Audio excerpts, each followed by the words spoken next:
Have you ever walked into a room and instantly changed the way you spoke, moved, or even thought just to fit in? You might chalk it up to social behavior, manners, or professionalism. But what if I told you that what's really at work is something deeper, something ancient, something hardwired into your psyche? In this episode of How Archetypes Shape Your Inner World, we're diving deep into the persona, one of the most fundamental archetypes identified by Carl Jung. This is the mask we wear to face the outside world. But as you'll see, that mask can become a prison if we're not aware of it. Stick with me through the end, because we're going to uncover not just how the persona shapes your identity, but how you can begin to separate who you truly are from the roles you've been playing all your life. And before we begin, make sure to subscribe if you're intrigued by the hidden forces shaping your inner world. We're just getting started, and trust me, you don't want to miss what's coming next. Let's begin. When Carl Jung introduced the idea of the persona, he was borrowing from the Latin word for mask. In ancient Roman theater, actors would wear masks to portray characters. Jung believed we do the same thing in our daily lives. We put on psychological masks to present ourselves in a way that will gain approval, avoid conflict, or ensure survival. Think about your day-to-day interactions. Are you the same person with your boss as you are with your closest friend? What about with a romantic partner? Or your parents? You probably answered no. That's the persona in action. The persona is useful. It protects us. It helps us adapt. If you're a nurse, your persona might be calm and nurturing. If you're a lawyer, it might be assertive and articulate. If you're a stand-up comedian, your persona could be quick-witted and irreverent. These masks allow us to play roles society values. But here's where it gets complicated, when we confuse the mask for the face beneath it. Let's take Emma as an example. Emma is a successful marketing executive. She's known for being confident, poised, always polished. She speaks in sound bites, always knows what to say in meetings, and mentors younger employees with grace. But inside, Emma feels like she's drowning. Every morning she puts on her capable professional mask, and every evening she takes it off and stares into the mirror wondering, who am I without this? She's spent so many years perfecting her professional persona that she's lost touch with the parts of herself that aren't about performance. Her creative side. Her vulnerable side. Her scared, uncertain side. She's not even sure if those parts are still real. And this is the shadow side of the persona archetype. It's not inherently evil, but if we over-identify with it, we can become hollow. Jung warned that the persona is a system of behavior that is only partially true. In other words, it's a carefully curated version of ourselves, designed to be socially acceptable. But it doesn't contain the full truth. Have you ever caught yourself pretending to be interested in a conversation, laughing a little too loudly, or agreeing just to avoid confrontation? That's your persona working overtime. And yet, you need it. We all do. Let's not villainize the persona. It helps us navigate a complex world. Imagine a world where everyone said exactly what they felt all the time, no filters, no social masks. It would be chaos. So the key is awareness, knowing when you're wearing the mask and when you're not. Knowing who you are beneath it. And this is where many people hit a wall. They've worn the mask so long, they don't remember what's underneath. But the good news? The inner self is never lost. It may be hidden, but it's there waiting. Let's look at another example. James. James is the classic funny guy. He's the life of every party. Always quick with a joke, always upbeat. But privately, James struggles with anxiety and loneliness. His persona is the entertainer. It's earned him friends, admiration, even career opportunities. But when James started going to therapy, he realized that he'd built an entire identity around being the guy who keeps everyone laughing. And the moment he stopped performing, he feared people would stop loving him. That's the paradox of the persona. It helps us connect, but it can also isolate us, especially when we feel we can never take it off. So what can we do?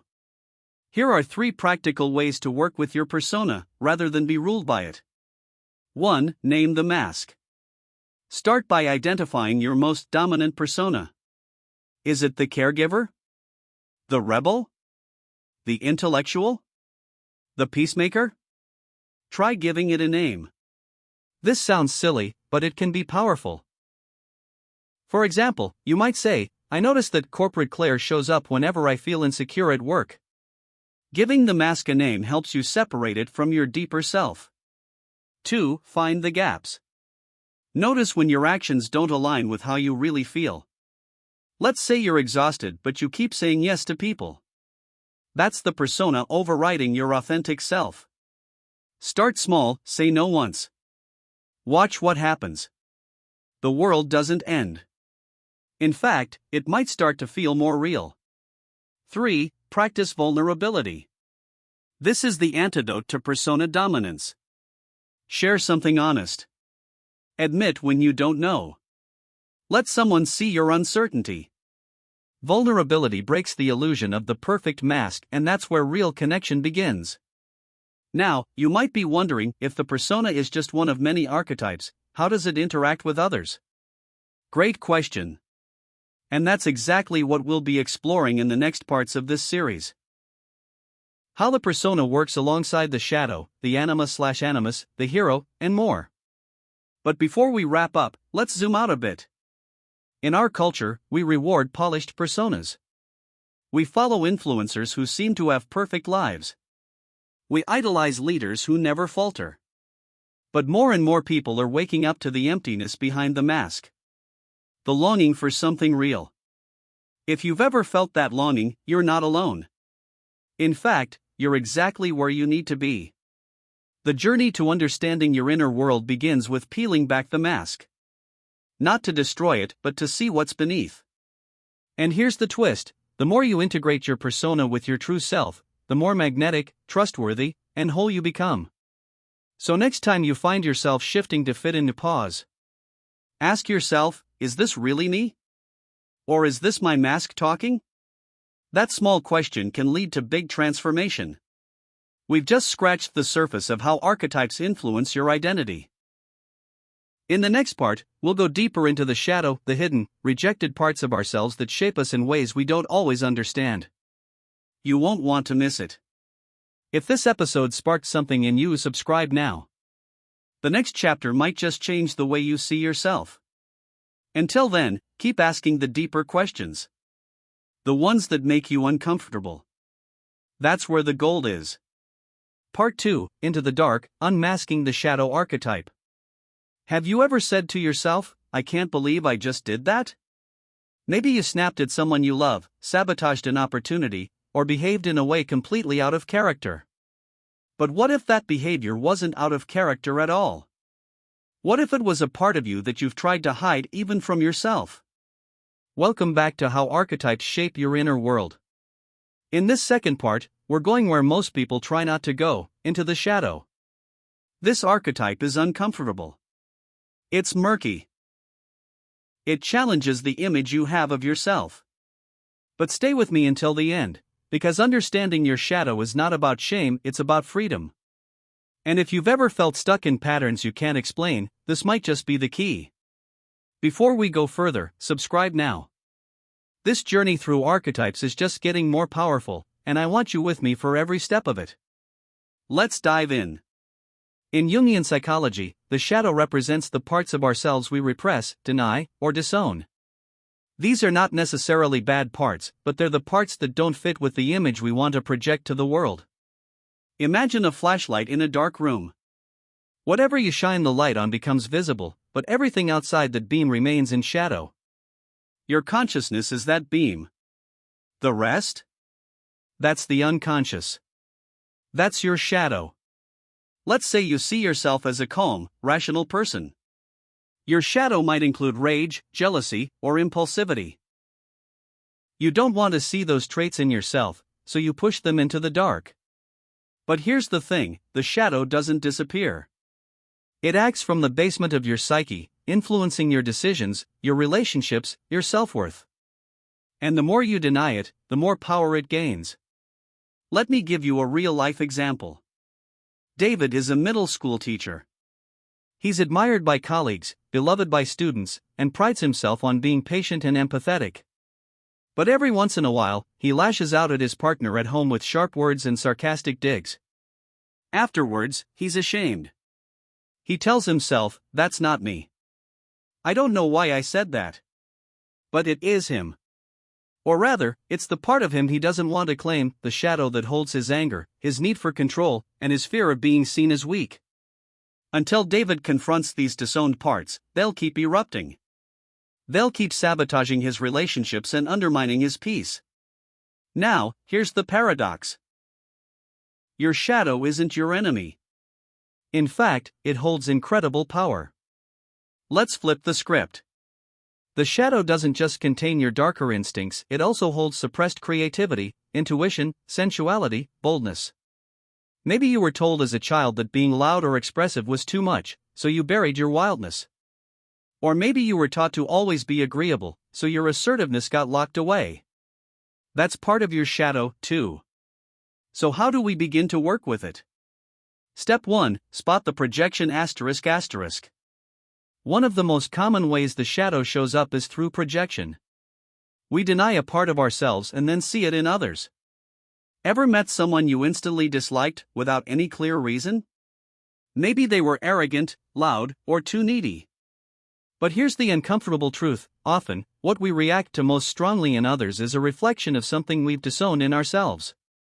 Jung said, everything that irritates us about others can lead us to an understanding of ourselves. So if you find yourself judging someone intensely, ask, what is it about them that bothers me?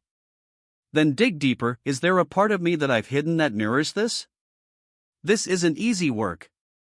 It requires radical honesty. But it's transformational. Step 2. Create a shadow journal ***. Start noting the moments you feel triggered, reactive, or ashamed. What happened? What did you feel? What did you want to say but didn't? Over time, patterns will emerge. You'll start to see the themes of your shadow. Maybe it's the part of you that longs to be seen, or the part that craves control, or the part that resents always being the strong one. By putting these feelings on paper, you begin to reclaim them. You integrate them into your conscious self. Step 3. Dialogue with your shadow ***. This might sound strange, but it's effective. Try writing a letter from your shadow to you. Let it speak. You might be surprised by what it says. It might say, I'm tired of pretending we're fine all the time. I'm angry you ignore me. I want to scream. I want to rest. I want to be real. This is where the healing begins, not by rejecting the shadow, but by listening to it. Let's go back to David, the teacher. After starting shadow work, he realized his outbursts weren't random, they were the voice of a younger part of himself that never got to express frustration growing up. He was always the good kid, the helper, the peacemaker. But inside, he felt overlooked and invisible. Once he acknowledged that wounded part of himself, something shifted. He stopped reacting unconsciously. He began setting clearer boundaries. His relationships improved, not because he fixed himself, but because he integrated more of who he truly is. And that's the essence of working with archetypes, wholeness. It's not about becoming someone else, it's about becoming more of who you already are. Now, you might be wondering, if everyone has a shadow, does that mean we're all walking around with hidden baggage? In a way, yes. But once you start recognizing the patterns, you become less judgmental of yourself and others. You realize that the person who constantly brags might have a deeply insecure shadow. The person who gossips might be projecting their own fears. The perfectionist might be terrified of being seen as ordinary. And suddenly, the world softens. You begin to see through the masks, yours and theirs. That brings us back to the persona from part 1. These two archetypes, the persona and the shadow, are deeply connected. Often, the persona is built specifically to hide the shadow. Let's say your persona is the high achiever. You're always on, always performing, always succeeding. What's in your shadow? Probably fear of failure, laziness, self-doubt, neediness. The very traits you've worked so hard to suppress. The irony?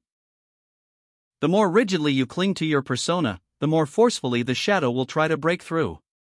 It's like trying to hold a beach ball underwater. You can do it for a while. But eventually, it will shoot up and hit you in the face. That's why the goal isn't to destroy the shadow, but to integrate it. To say, yes, I have this part of me. And I'm still worthy. When you do that, something incredible happens. You gain energy. The energy it took to repress your shadow becomes available to you again. You become more creative, more intuitive, more grounded. You start acting from your whole self, not just the parts you've polished for public view. And perhaps most importantly, you become more human. So, what now? Start small. Notice your reactions. Pay attention to the traits you criticize in others. Be curious about your patterns, not ashamed of them. And remember, the shadow isn't a flaw in your character. It's a part of your story. And stories become more powerful when they're told in full. In our next part, we'll explore one of the most misunderstood archetypes, the Anima and Animus.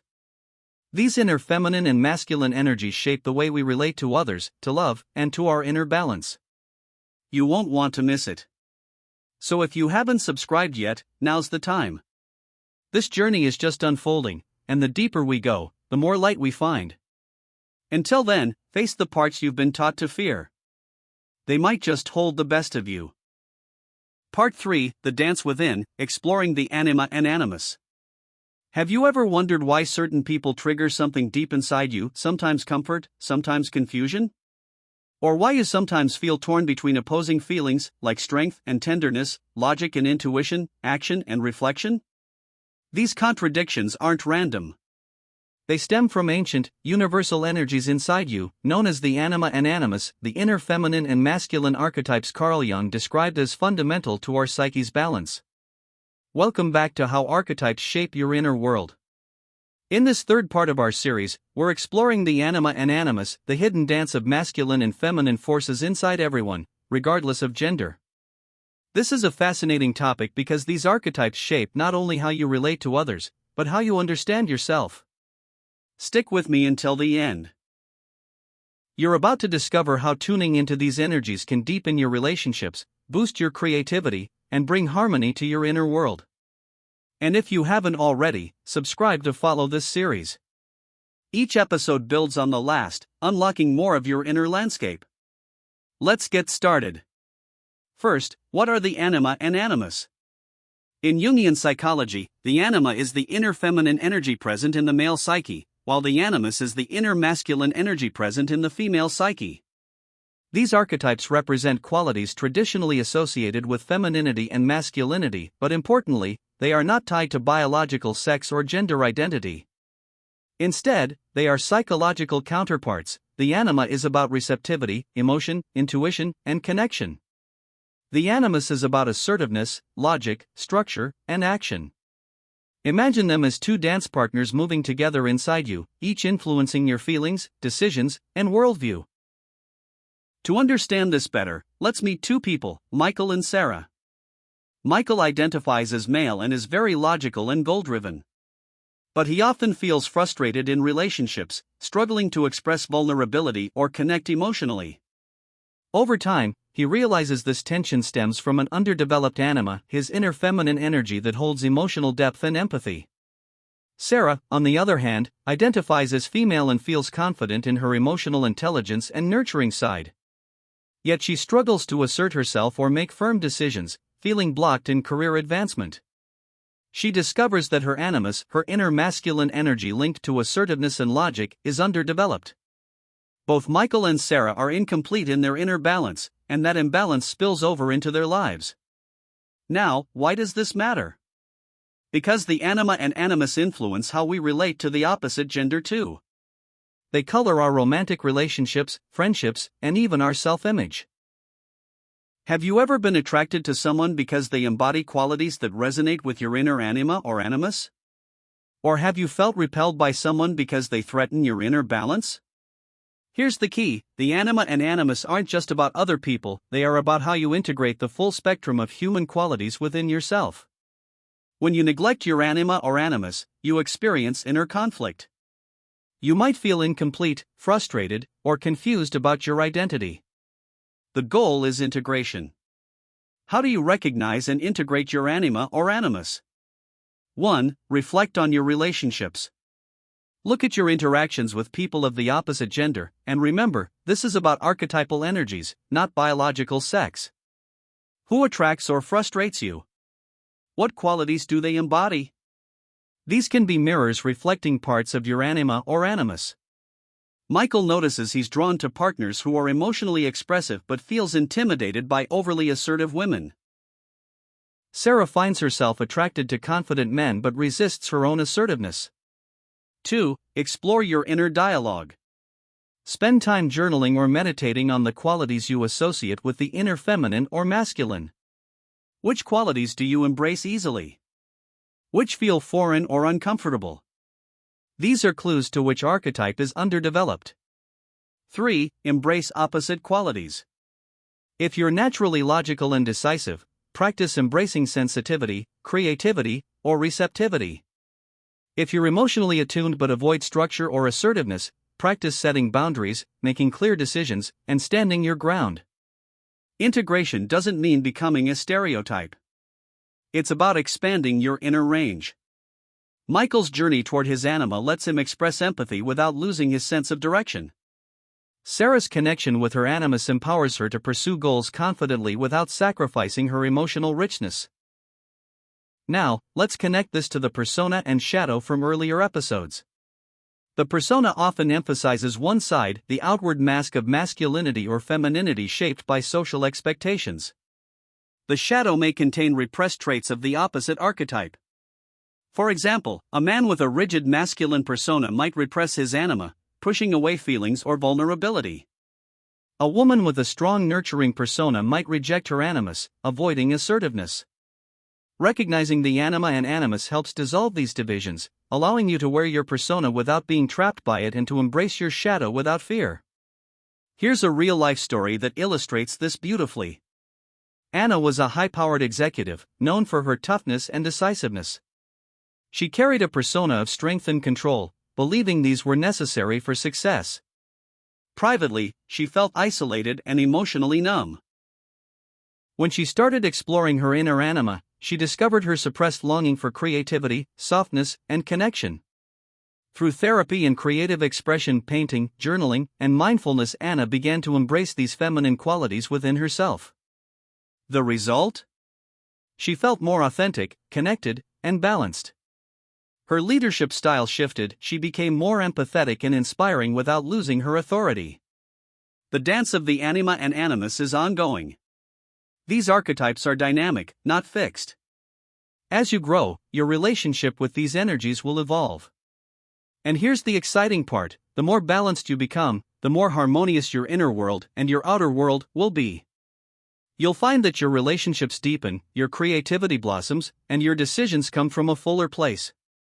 In our next part, we'll explore the hero archetype, the figure who calls you to courage, transformation, and purpose. We'll see how the hero shapes your journey toward becoming your best self. If you want to keep uncovering the layers of your inner world, subscribe now and stay tuned. Until then, notice the dance inside you. Who's leading today, the Anima, the Animus, or are they moving together in harmony? The answer might surprise you. Part 4: Awakening the Hero, the Journey Toward Wholeness. You've probably heard of the hero's journey. It's everywhere, from ancient myths to modern blockbusters. But here's what most people miss: the hero isn't just a character out there, slaying dragons and saving kingdoms. The hero lives inside you. Welcome back to How Archetypes Shape Your Inner World. In this fourth part of our series, we're entering the realm of the hero archetype, one of the most compelling forces in the human psyche. The hero is your inner drive toward transformation, growth, and purpose. But this path isn't always glorious. Sometimes it starts with a breakdown before the breakthrough. By the end of this episode, you'll see how the hero archetype is not just a metaphor, it's a roadmap for your own evolution. If you've been finding value in this series, take a moment to subscribe. The deeper we go, the more powerful these insights become. Now, let's begin your journey. The hero archetype is the part of you that says, there has to be more than this. It's the part that's not content to stay in the comfort zone. It's the whisper that says, go further. Face the unknown. Become who you're meant to be. In mythology, the hero leaves the ordinary world and enters a realm of trials. Along the way, they meet allies, face enemies, fall into despair, and rise again with new strength. Sound dramatic? It is. But it also mirrors the most profound changes in your life. Think about a time when you were called to something bigger, maybe a career change, a health crisis, a breakup, or even a spiritual awakening. At first, you resisted. You didn't feel ready. But something inside you said, go. That was the hero in you. Let's look at a real example. Jordan was stuck in a high-paying but soul-draining corporate job. On paper, everything looked good. Inside, he felt numb. He kept telling himself, just 5 more years. But one day, he had a panic attack in the parking lot. That was the call. At first, he denied it. But eventually, Jordan left his job to pursue a long-buried dream of becoming a therapist. The path wasn't easy. He went back to school, faced financial uncertainty, and had to confront his own unresolved trauma. But with each challenge, something awakened in him: clarity, courage, compassion. That's the hero's journey. Now, let's talk about the stages of this journey, not as theory, but as a lived experience. 1. The call to adventure. This is the moment you sense that your current life no longer fits. It may come as restlessness, a crisis, or a longing you can't ignore. Sometimes it's subtle. Other times it's loud and painful. Either way, it marks the beginning. 2. Refusal of the call. Almost every hero resists at first. I'm not ready. It's too risky. What will people think? This resistance is natural. The ego wants safety, not transformation. 3. Crossing the threshold. Eventually, you take the leap. You leave the familiar. This is often a moment of decision, like quitting a job, ending a relationship, or speaking a truth you've hidden. Once you cross the line, there's no going back. 4. Tests, allies, and enemies. On the path, you face trials. But you also gain support, friends, mentors, inner strengths you didn't know you had. The enemies may be external, but often, they're internal: fear, self-doubt, addiction, shame. 5. The abyss/ordeal. Every hero faces a dark night of the soul. This is where the old identity dissolves. You feel lost, even broken. But this is also where the transformation happens. 6. Revelation and transformation. After the darkest moment, something shifts. You gain insight. You reclaim power. You become more whole. 7. The return. The hero doesn't stay in the wilderness. They return to the world with gifts. Wisdom. Compassion. Purpose. This is where the story ends or begins again, at a new level. Now, here's what most people miss: every major transition in your life can follow this arc. The hero isn't a one-time identity. It's a recurring archetype, calling you again and again to evolve. Let's explore this through another story. Maya had spent her life as the responsible one. She took care of everyone: her parents, her siblings, her partner. But in her late 30s, something broke. She was exhausted, angry, and deeply unfulfilled. Her call to adventure came in the form of a breakdown, a week where she couldn't stop crying. A therapist suggested she take time alone. At first, she resisted. That was her refusal. But eventually, Maya spent a weekend retreat by herself. She journaled, she wept, she listened to music she hadn't heard in years. That was her threshold. What followed were months of inner work, confronting her people-pleasing tendencies, setting boundaries, learning to say no. Her family pushed back. That was part of the test. The abyss came when her mother stopped speaking to her for 3 months. Maya was devastated. But through this pain, she found her own voice. Today, Maya leads workshops on emotional resilience. She's still caring, but from a place of choice, not obligation. That's the return. What makes the hero archetype so powerful is its invitation to courage, not the absence of fear, but the decision to act despite it. And here's something even deeper: every archetype we've explored so far interacts with the hero. The shadow is what the hero must confront. The Anima/Animus are the inner guides and polarities the hero must integrate. The persona is often what the hero must shed to reveal the true self. This means that stepping into your hero archetype is not about becoming someone else. It's about becoming more truly you. And yes, the hero can be distorted. There's a version of the hero that becomes a martyr, constantly chasing challenges for validation. Or the lone wolf hero, rejecting all help. True heroism is not ego-driven. It's soul-driven. It asks, what must I do, not for applause, but for truth? So how do you connect with the hero inside you? Start by asking these questions. Where in my life do I feel called, but afraid? What part of myself must I leave behind to grow? Who are my inner or outer allies, and who are my enemies? What dragons must I face? Then act. Even a small step matters. Maybe it's speaking a truth you've avoided. Starting a project you've long delayed. Ending something that's no longer aligned. Or simply admitting, I want more. The hero isn't fearless. The hero chooses again and again. Before we close, here's a secret. You don't become the hero once and then stay that way forever. Life will keep calling you to new thresholds. And every time, you'll have the chance to rise again, stronger, wiser, and more whole. In the next part of this series, we'll explore the mentor archetype, the inner and outer guide who helps the hero rise. Think Gandalf, Yoda, or that unexpected friend who shows up just when you need them most. But mentors aren't just external. You have an inner guide waiting to speak, if you know how to listen. So be sure to subscribe if you haven't already.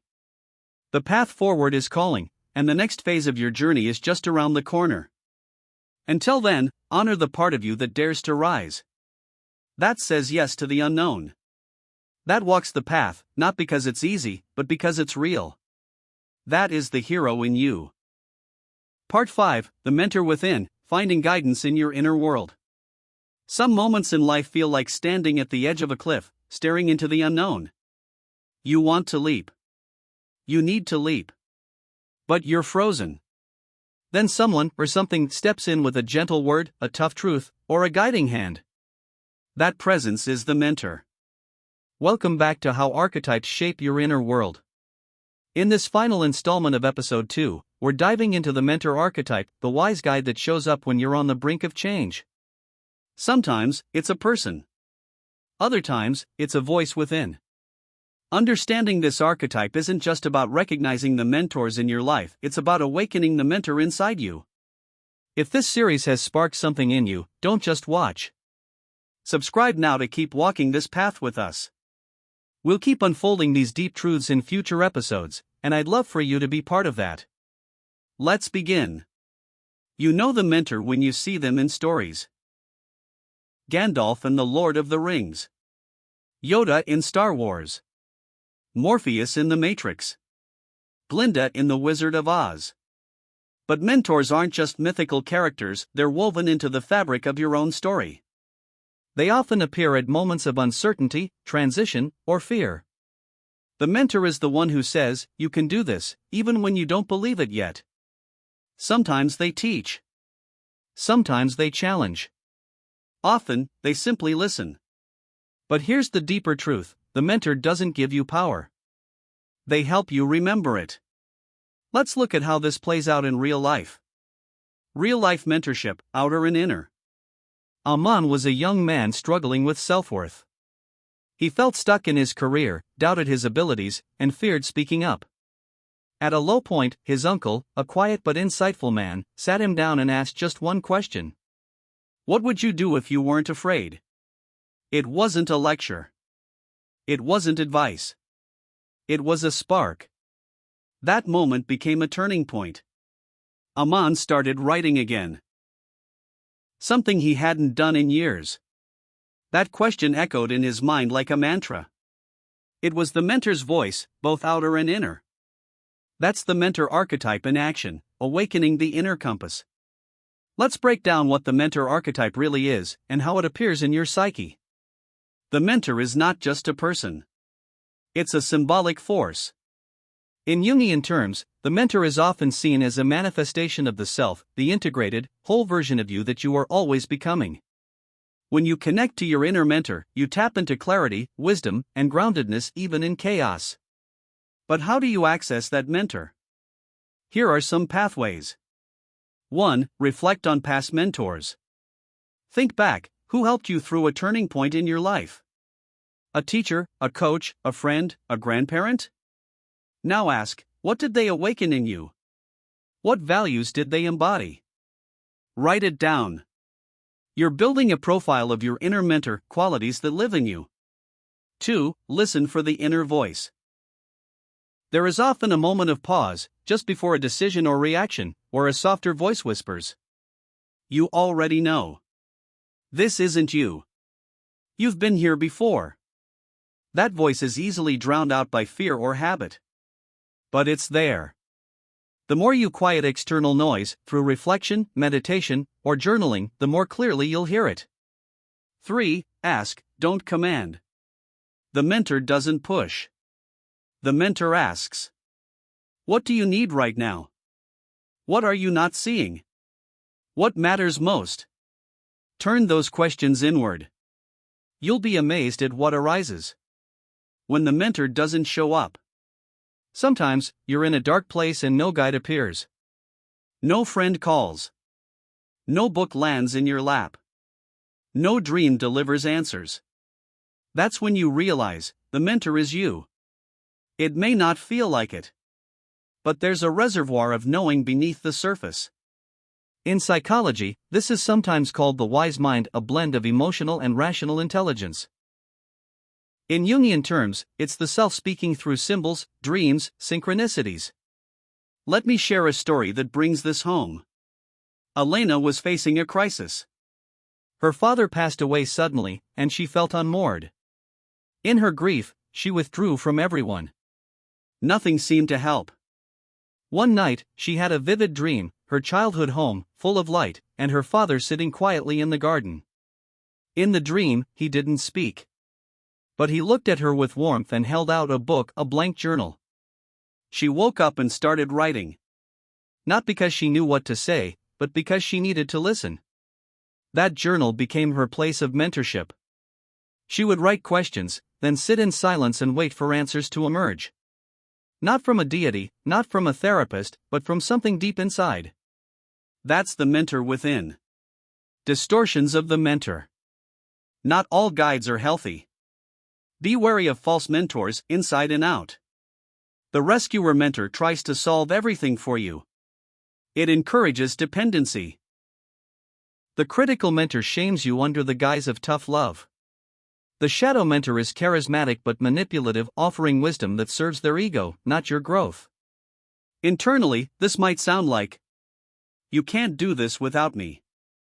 You'll fail unless you follow this path. You need to be perfect before you begin. True mentorship empowers, not controls. A real mentor reminds you. You already have what you need. I'm just here to help you remember. Becoming the mentor for others. As you develop your inner mentor, you begin to become one for friends, family, students, strangers. You don't need to have it all figured out. You just need to listen deeply, ask the right questions, and hold space for someone else's journey. And ironically, mentoring others often awakens your own inner wisdom. One of the most powerful acts of integration is to give what you once needed most. The mentor and the archetypal landscape. Every archetype we've explored so far interacts with the mentor. The hero meets the mentor at the beginning of the journey but must eventually become their own guide. The shadow sometimes masquerades as a mentor, offering shortcuts or illusions. The Anima/Animus often speak in the voice of the inner mentor, balancing logic and intuition, strength and softness. The persona is sometimes stripped away by the mentor so your true self can emerge. The mentor archetype, then, is both a guide and a mirror. As we wrap this part of the series, here's what I invite you to consider. Who has been a mentor in your life and what did they awaken in you? When have you played that role for someone else? And most importantly, what does your inner mentor want to tell you today? Take a quiet moment. Ask the question. Then listen, not just with your mind, but with your whole being. You'll hear the answer. Maybe in words. Maybe in a feeling. Maybe in the next step you know you need to take. That's the end of episode 2, but not the end of this journey. In upcoming episodes, we'll go deeper into archetypes that shape specific domains of your life, relationships, creativity, leadership, and legacy. So if you've made it this far, stay with me. Subscribe now, and we'll continue walking this path together. Until then, may your hero rise, your shadow soften, your anima and animus dance in harmony, and your mentor speak with quiet clarity. The journey inward continues.